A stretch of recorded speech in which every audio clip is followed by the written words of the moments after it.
Hi everyone, today we will learn the process of permanent coloring natural hair without bleach.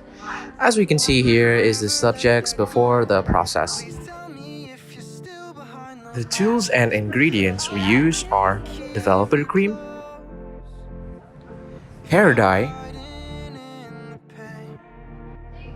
mixing tray or bowl and mixing brush, and shampoo. First of all, the hair must be clean without conditioner, so we rinse the hair beforehand until all is wet. We use shampoo to wash the hair and make it clean. Scrub the hair thoroughly and rinse to clear all shampoo and foam. We patch the hair with towel and dry by absorbing the wet hair with towel. We straighten the hair using a comb to make it tidy and neat.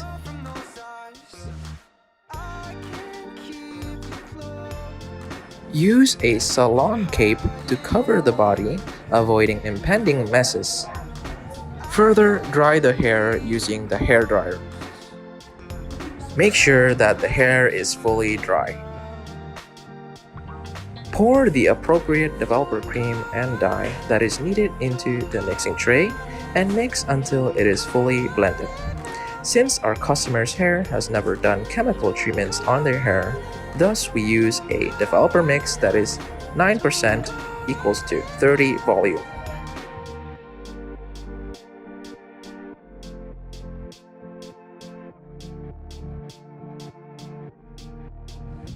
We part the hair and use clips to divide the hair into parts.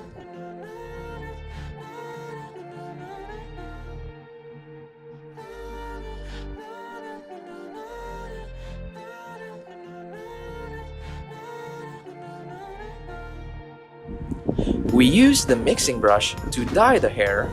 The coloring will be applied to 80% of the dry hair so that the hair can retain its health. Keep in mind, we apply layer by layer from the middle hair to the end strand. Don't apply directly to the base because the hair will easily absorb and make the hair striped. After applying the hair dye, we leave it for 30 minutes and then rinse it off using a conditioner or a cream bath. Use the hair dryer to make the hair dry until it is fully dried. We then part the hair into several divisions and straighten. Hair is complete and fully dyed. Tips for hair coloring is that you must wash with coloring shampoo and nourish the hair with cream bath, providing the hair with serum to keep the hair healthy and beautiful. Here we can see the subject's hair after the process. Hopefully this video is useful. Thank you!